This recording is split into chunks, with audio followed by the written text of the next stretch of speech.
महायुतीतल्या सर्व घटक पक्षांना सोबत घेऊन महायुतीची प्रचंड ताकद उभी केली जाईल, असं भाजपा प्रदेशाध्यक्ष चंद्रशेखर बावनकुळे यांनी म्हटलं आहे.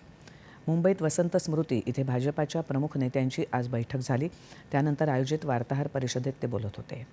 देवेंद्र फडणवीस यांनी सरकारमध्ये राहूनच मोठे निर्णय घेत पुन्हा महायुतीचं सरकार आणावं, पदमुक्ततेचा मानस त्यांनी मागे घ्यावा, असा सर्व पक्ष कार्यकर्त्यांचा आग्रह असल्याचं बावनकुळे म्हणाले.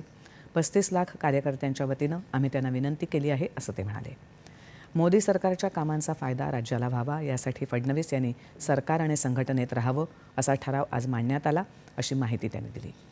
देवेंद्र फडणवीस, एकनाथ शिंदे आणि अजित पवार यांनी महायुतीसाठी एकत्रित काम करावं, अशी आमची भावना असल्याचं बावनकुळे म्हणाले.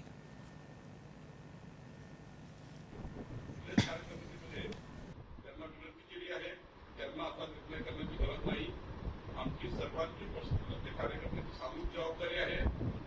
त्यांनी सरकारमध्ये राहून मोदी सरकारने घेतलेले 100 दिवसाचे निर्णय आहेत. आता मोदी सरकारने 100 दिवस जे अत्यंत टास्कवर काम करण्याचं ठरवलं आहे, त्या संपूर्ण योजनांचं, त्या संपूर्ण कामांचं फायदा महाराष्ट्राला आणि 14 कोटी जनतेला व्हावा, याकरता त्यांनी सरकारमध्ये राहूनच महाराष्ट्र मिळावा, संघटनेमध्ये लक्ष द्यावं आणि पुन्हा एकदा प्रचंड ताकद या महाराष्ट्रात उभी करावी, अशी विनंती आम्ही त्यांना केली आहे.